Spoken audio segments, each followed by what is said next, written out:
Paradoxical sinus deceleration A has been described during dobutamine stress echocardiography. B may cause underdetection of coronary artery disease. C may be a manifestation of the Basol-Jarisch reflex. D all of the above. Correct answer D all of the above. Paradoxical sinus deceleration has been described during dobutamine stress echocardiography. Usually, the heart rate increases progressively with increasing dose of dobutamine infusion used for stress echocardiography. A paradoxical decrease in heart rate in some individuals during high-dose dobutamine infusion has been called paradoxical sinus deceleration. One study found an 8% incidence of paradoxical sinus deceleration during dobutamine stress echocardiography. That study found that though it is often associated with coronary artery disease, it can also occur in those without significant CAD. It was not specifically associated with disease of right coronary artery. Cardiovascular contraindication to pregnancy. A. Severe pulmonary hypertension. B. Severe obstructive valvular lesions. C. Marfan syndrome with dilated aorta. D. All of the above. Correct answer D all of the above. Marfan syndrome with dilated aorta carries a high risk of aortic dissection during labor. Severe cyanotic congenital heart disease is another cardiovascular contraindication to pregnancy. In general, obstructive lesions are poorly tolerated in pregnancy. Severe mitral stenosis can lead to acute pulmonary edema during labor or in the immediate postpartum period. Pulmonary edema can occur earlier as well when the heart rate and blood volume increase towards term. Immediately after labor, during placental separation, blood from the maternal side of the placenta is pushed back into the maternal circulation, though some of it is lost as uterine bleed during placental separation. Blood held in the uterine circulation also gets back into the maternal circulation after labor as the uterus involutes. Both these can lead to pulmonary edema in severe mitral stenosis in the immediate postpartum period. Severe aortic stenosis also carries high risk in pregnancy because of the nearly fixed cardiac output, which cannot meet the extra demand during parturition. Similar situation exists in severe pulmonary hypertension due to obliterative pulmonary vascular disease. Due to the high pulmonary vascular resistance, the cardiovascular system is unable to increase the cardiac output as needed in pregnancy and labor, thus making it an important cardiovascular contraindication to pregnancy.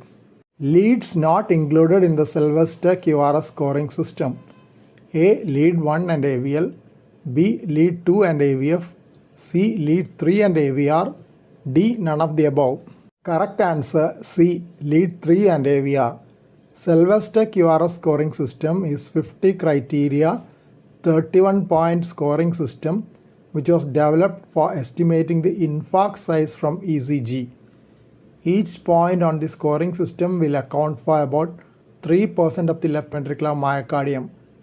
The scoring system used 10 of the standard 12 leads with weighting for each criterion ranging from 1 to 3 points. Lead 3 and AVR are not included in this scoring system. Maximum points that can be taken from each lead are as follows: Lead 1 2, Lead 2 2, AVL 2, AVF 5, V1 5, V2 5, V3 1, V4 3, V5 3, V6 3. Pathological Q wave in any lead gets 1 point each on the scoring system. Other criteria depend on the R by S and R by Q ratios and R wave amplitudes. It is difficult to do the scoring manually and hence it has not become very popular for clinical use.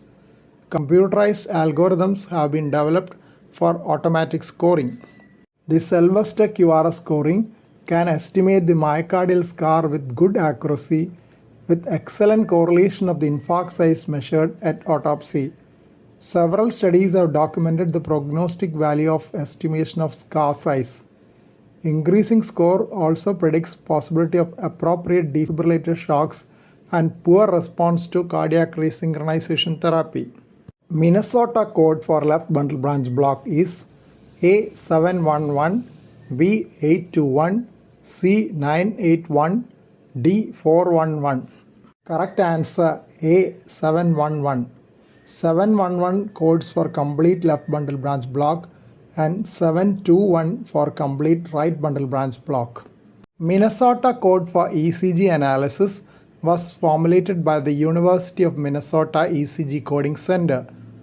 The coding for QRS waves start with 1, frontal plane QRS axis codes start with 2, tall R waves with 3, ST segment depression 4, and negative T waves 5, atrioventricular conduction defects 6, intraventricular conduction defects 7, arrhythmias 8, and miscellaneous codes 9.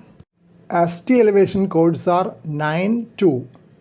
Minnesota code is used mainly for population research and clinical trials and not for hospital practice.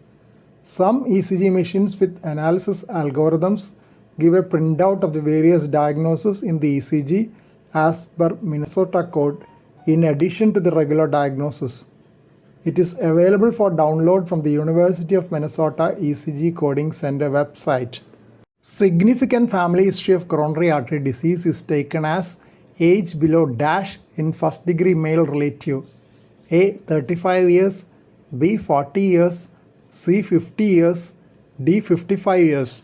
Correct answer D 55 years. Myocardial infarction in a male first degree relative is taken as significant family history of coronary artery disease if it is below the age of 55 years and if it is below 65 years in case of female first degree relative. If both parents had myocardial infarction before the age of 55 years, the risk is much higher and calls for intensive risk factor modification. Family history of coronary artery disease is one of the non-modifiable coronary risk factors, the other being male gender and advancing age. Please don't forget to subscribe to this channel for future updates and click on the bell icon for all updates. Thank you.